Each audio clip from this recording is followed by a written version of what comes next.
যেখানে সেখানে পশু কোরবানি দেয়া হয়েছে চট্টগ্রাম শহরে। সিটি কর্পোরেশনের নির্ধারিত জায়গায় কোরবানি নির্দেশনা মানেননি নগরবাসী। এতে ছড়িয়ে পড়েছে পশুর বর্জ্য। নির্ধারিত সময়ে ৪১টি ওয়ার্ডের সব বর্জ্য পরিষ্কার করার ঘোষণা দিয়েছেন সিটি মেয়র। 100% কপার কন্ডেন্সারে তৈরি ভিশন ফ্রিজ, তাই গুণে মানে অটুট থাকে বছরের পর বছর। পশু কোরবানির জন্য প্রতিটি ওয়ার্ডে 7টি করে মোট ৩ শতাধিক স্থান নির্ধারণ করে দিয়েছে চট্টগ্রাম সিটি কর্পোরেশন, কিন্তু সেই নির্দেশনা মানেনি কেউ।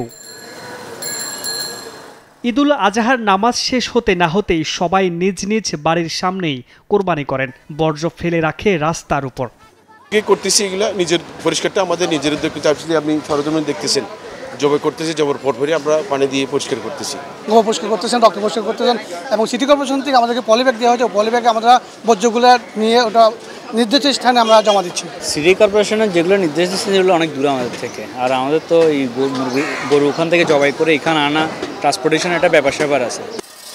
সকাল 10টার পর থেকে অলিগলি কিংবা সড়কের উপর ফেলে রাখা এসব বর্জ্য পরিষ্কার করতে নামে সিটি কর্পোরেশনের ৪,১০০ পরিচ্ছন্নতা কর্মী। জমে থাকা রক্ত ধুয়ে দেওয়ার পাশাপাশি ছিটিয়ে দেওয়া হয় ব্লিচিং পাউডার। সুপারভাইজাররা ওয়ার্ড ভিত্তিক কাজ করছে। যে কোনো ধরনের কমপ্লেন পাবো আমরা সরাসরি গাড়ি দিয়ে বর্জ্যগুলো কার করবো। আর এছাড়া আমরা পলিথিন সরবরাহ করেছি। পলিথিনে সবাইকে, নগরবাসীকে অনুরোধ থাকবে যে তারা যাতে পলিথিনে বর্জ্যগুলো ফেলে। মূলত 3টি ধাপে চলছে বর্জ্য অপসারণের কাজ। নগরীর ওয়াসা মোড়ে খোলা হয়েছে কন্ট্রোল রুম, গঠন করা হয়েছে মেডিকেল টিম। এছাড়া ঈদের তৃতীয় দিন পর্যন্ত চলবে বর্জ্য অপসারণের কার্যক্রম। আমাদের টহল টিম রাত 12টা পর্যন্ত কাজ করবে, যে কোথাও কোনো ধরনের বর্জ্য যদি থাকে, চোখে পড়ে, সেটাকে রিমুভ করবে, এবং কোনো নাগরিক অভিযোগ যদি আসে আমরা সেটাকে তাৎক্ষণিক সমাধান করব।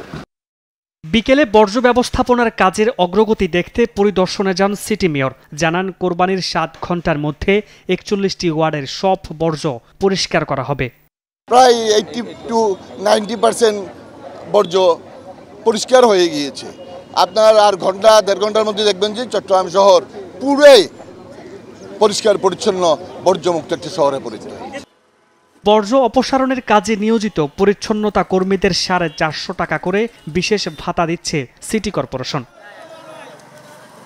মামুন রশিদ অভি, যমুনা নিউজ, চট্টগ্রাম।